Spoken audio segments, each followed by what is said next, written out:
ការងារស្ម័គ្រចិត្តវាគឺជាការងារមួយតែពុកពេញទៅដោយក្តីស្រឡាញ់និងចែកម្លែកហើយក្នុងនោះដែរ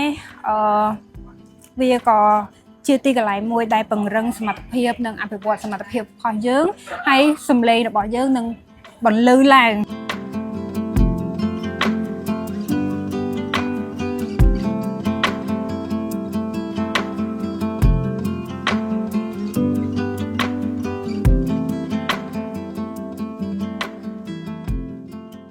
កញ្ញាចំពោះការងារស្ម័គ្រចិត្តហ្នឹងកញ្ញាបានចូលរួមរយៈពេលប្រហែលឆ្នាំអីចាប់មកសម្រាប់ការងារការងារស្ម័គ្រចិត្តហ្នឹងគឺខ្ញុំធ្វើរយៈពេល1ឆ្នាំប៉ុន្តែបច្ចុប្បន្នហ្នឹងខ្ញុំបានស្ម័គ្រចិត្តរយៈពេល9ខែអាចជម្រាបពីបទពិសោធន៍ការងារនៅទីនោះបានទេថាកញ្ញាបានធ្វើខ្លះហើយរៀនបានអ្វីខ្លះពីអង្គការហ្នឹងពេលដែលយើងចុះទៅស្ម័គ្រចិត្តនៅក្នុងសហគមន៍ដំបូងហ្នឹងគឺបានថាយើងចោះទៅណែនាំជាមួយនឹងដៃគូសហគមន៍យើងដែលមានដូចជាលោកគ្រូអ្នកគ្រូហើយនឹងជាមួយនឹងមេភូមិឬក៏ឃុំដែលតកតងអាជ្ញាធរតកតងនៅក្នុងសហភូមិឬឃុំហ្នឹងអញ្ចឹងណាបងហើយបន្តមកទៀតយើងគូផែនទីសហគមន៍ដើម្បីយើងដើរស្វែងរកនៅសិស្សគោលដៅហើយជាបន្តទៀតយើងធ្វើយុទ្ធនាការផ្សព្វផ្សាយទៅលើផែនទីសហគមន៍ហ្នឹងយើងផ្សព្វផ្សាយពេលនោះដែរនឹងខ្ញុំក៏ផ្សព្វផ្សាយផ្ទាល់ទៅលើនៅក្នុងសាលាឃុំតែផ្ទាល់ហ្មងហើយបន្តមកទៀតខ្ញុំក៏បានផ្សព្វផ្សាយទៅដល់ពីនៅក្នុងភូមិដែលខ្ញុំចោះតាមផ្ទះមកតាមផ្ទះដើម្បីផ្សព្វផ្សាយទៅដល់អាណាព្យាបាលគាត់ផ្ទាល់អញ្ចឹងណាបងចាតែខ្ញុំជាទូទៅខ្ញុំកាន់ពីភូមិគឺភូមិព្រះអង្គមួយភូមិលៀបហើយបន្ទាប់ពីយើងធ្វើផែនទីសហគមន៍នឹងហើយយើងមានយុទ្ធនាការផ្សេងទៀតដូចជាយុទ្ធនាការប្រមូលសិស្សចូលរៀនហើយយុទ្ធនាការដែលខ្ញុំកំពុងតែធ្វើមួយទៀតហ្នឹងគឺយុទ្ធនាការចំណីអាហារហើយក៏មានគម្រោងខ្នាតតូចនៅក្នុងហ្នឹងដែរជារួមទៅក្រៅពីយុទ្ធនាការហ្នឹងក៏យើងមានចុះតាមផ្ទះសួរសុខទុក្ខពីផ្ទះមួយទៅផ្ទះមួយសិស្សជាពិសេសគឺសិស្សដែលគាត់ជួបការលំបាកយើងចុះទៅលើកទឹកចិត្តគាត់អញ្ចឹងចាបន្ទាប់ពីយើងចុះទៅសួរសុខទុក្ខតាមផ្ទះហើយយើងក៏បើកជាកម្មវិធីសិក្សាដូចជាថ្នាក់បំពន់និងថ្នាក់អំណានអញ្ចឹងបងចាហើយថ្នាក់បំពន់យើងផ្ដោតទៅលើ3មុខវិជ្ជាសំខាន់គឺភាសាខ្មែរជាមួយនឹងគណិតវិទ្យាហើយនិងភាសាអង់គ្លេសចាហើយដែលសម្រាប់ថ្នាក់អំណានវិញគឺ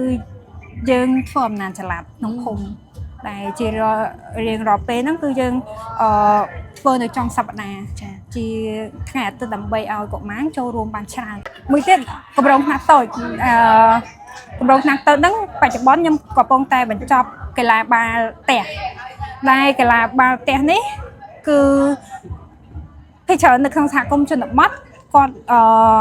បែរថាគិតថាក្មេងប្រុសអាចបានចូលរួមលេងបានចាដល់ពេលក្មេងស្រីវិញក៏អត់សូវឲ្យចូលរួមទេប៉ុន្តែនៅក្នុងនោះផងដែរ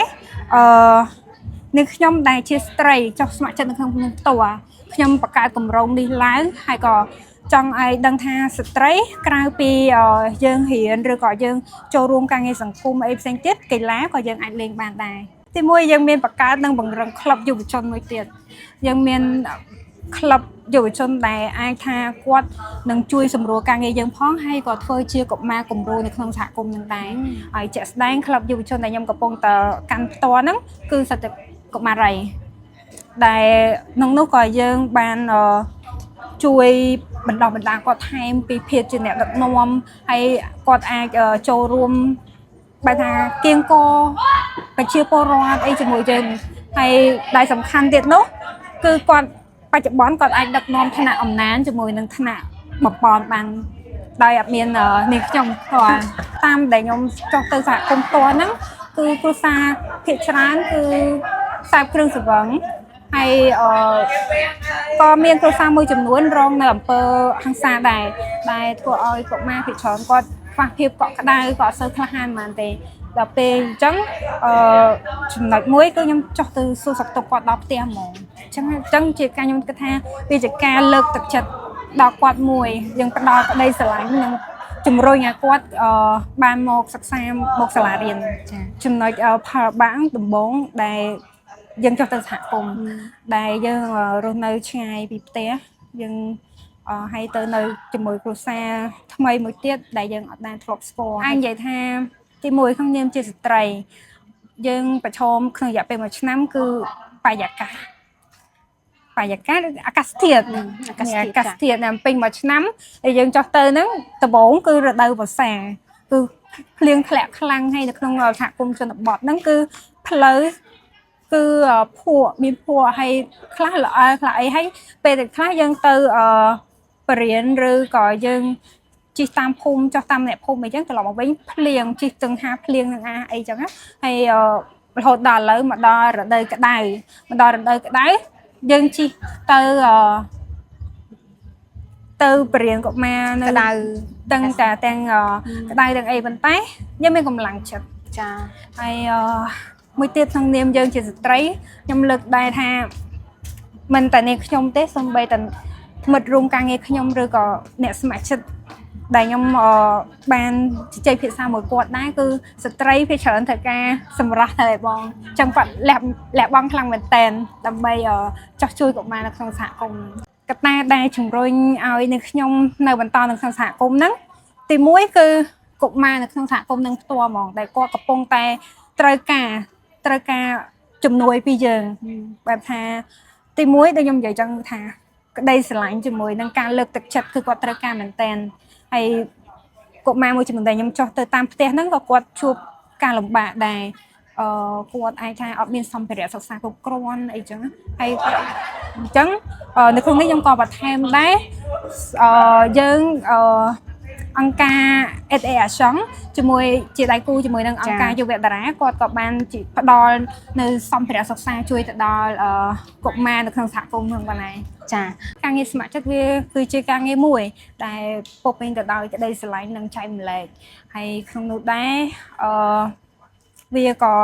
ជាទីកន្លែងមួយដែលពង្រឹងសមត្ថភាពនិងអភិវឌ្ឍសមត្ថភាពរបស់យើងហើយសម្លេងរបស់យើងនឹងបន្លឺឡើងបន្លឺតាមរយៈគេគឺតាមរយៈចូលរួមកម្មវិធីនៅក្នុងសង្គមចូលរួមវេទិកានៅក្នុងសហគមន៍ជាពិសេសនៅទីនោះផ្ទាល់ខ្ញុំចូលរួមនៅក្នុង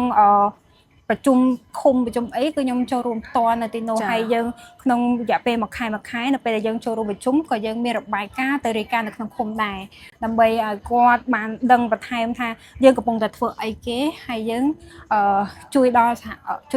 គមន៍អភិវឌ្ឍសហគមន៍ដោយមិនដាច់តាមរយៈការងារហ្នឹងគឺខ្ញុំបានរៀនបានច្រើនមែនតើទីមួយដែលខ្ញុំរៀនហ្នឹងគឺក្លាហានហ្នឹងឯងចាខ្ញុំក្លាហានទៅប្រស័យតំណែងតំណងមួយគេហើយមួយទៀតគឺខ្ញុំអាចគៀងកប្រជាពលរដ្ឋឲ្យចូលរួមជាមួយសកម្មភាពរបស់នាងខ្ញុំផ្ទាល់ក្នុងនោះតាមរយៈគៀងកហ្នឹងខ្ញុំមានយុទ្ធនាការមួយគឺយុទ្ធនាការចំណីអាហារហ្នឹងគឺខ្ញុំបានដូចផ្ដើមឡើងដល់នាងខ្ញុំផ្ទាល់ដែលខ្ញុំទៅជជែកភាសាជាមួយនឹងដៃគូសហគមន៍ហើយពួកយើងទាំងអស់គ្នាក៏ស្វែងរកជំនួយហើយសហការគ្នាដើម្បីបានជាថវិកាហើយនឹងសម្ភារៈដើម្បីសិក្សាយកឲ្យអាណាព្យាបាលទាំងកុមារគាត់យកនឹងបន្ថែមពីអាហារដែលប៉ះពាល់សុខភាពអញ្ចឹងសម្រាប់នាងខ្ញុំផ្ទាល់និយាយពីប្រវត្តិការសិក្សាហ្នឹងគឺនាងខ្ញុំបញ្ចប់ការទី12ភ្លាមគឺខ្ញុំស្វែងរកអាហារូបករណ៍ដាក់ទៅរៀននៅសាកលវិទ្យាល័យដោយទី1ហ្នឹងគ្រួសាររបស់នាងខ្ញុំគឺនាងខ្ញុំគិតថាអត់មានថវិកាគ្រប់គ្រាន់សម្រាប់បង់ថ្លៃសាកលវិទ្យាល័យទេដោយសារតែខ្ញុំមានបងប្រុសម្នាក់គាត់រៀនលើខ្ញុំមួយឆ្នាំអញ្ចឹងបើខ្ញុំឡើងទៅសាកលវិទ្យាល័យត្រូវគាត់បង់ទាំង2នាក់អញ្ចឹងខ្ញុំក៏ស្វែងរកអាហារូបករណ៍ហើយក៏បានជាប់អាហារូបករណ៍នៅក្នុងសាកលវិទ្យាល័យមួយនៅសៀមរាបប៉ុន្តែដោយសារតែក្នុងនោះយើងក៏ត្រូវការចំណាយទៅលើការស្នាក់នៅចំណីអាហារឬក៏យើងរៀនក្រៅផ្សេងទៀតវារៀងពិបាកនឹងថាថវិកាដែរអញ្ចឹងសម្រាប់នាងខ្ញុំផ្ទាល់បងប្រុសរបស់ខ្ញុំជំរុញឲ្យខ្ញុំដាក់អាហារូបករណ៍ទៅក្រៅប្រទេសពេលហ្នឹងខ្ញុំក៏បានជាប់អាហារូបករណ៍ទៅប្រទេសវៀតណាមដែលនៅក្នុងនោះខ្ញុំរៀនភាសាវៀតណាមមួយឆ្នាំហើយរៀនសាកលវិទ្យាល័យនៅទីក្រុងហូជីមីញសាកលវិទ្យាល័យកសិកម្មជំនាញភាសាខ្មែរខ្ញុំរៀនអត់សូវច្បាស់ប៉ុន្តែជា landscape design បើយើងនិយាយជានេះទៅ គូប្លង់សួនអញ្ចឹងចាតែហេតុអីបានជាមកចាប់អារម្មណ៍លើខាងអង្គការយុវតារាកម្ពុជាវិញចាតាមពិតទៅខ្ញុំក៏ពេលដែលខ្ញុំត្រឡប់មកប្រទេសកម្ពុជាវិញខ្ញុំក៏ធ្លាប់ធ្វើការខាងជំនាញខ្ញុំដែរប៉ុន្តែដោយសារតែសង្កេតឃើញថាពីមួយថ្ងៃទៅមួយថ្ងៃនេះខ្ញុំធ្វើការជិតរយៈពេល1ឆ្នាំគឺមានអារម្មណ៍ថាខ្លួនឯងដូចអត់ស្មានសមត្ថភាពពេញលេញហើយមានអារម្មណ៍ថាអត់សូវអភិវឌ្ឍទេដោយសារតែយើងទៅធ្វើការមកផ្ទះទៅធ្វើការមកផ្ទះហើយអត់ដែលមានពេលថាមើលខាងក្រៅជំវិញខាងក្រៅយើងថាមានឱកាសអីផ្សេងទៀតចឹងណាកុមារដែលកំពុងតែស្ថិតនៅក្នុងគម្រោងដែលកញ្ញាកំពុងតែធ្វើបច្ចុប្បន្ននោះមានប្រមាណអ្នកដែរចាកុមារនៅក្នុងគម្រោងហ្នឹងនេះខ្ញុំ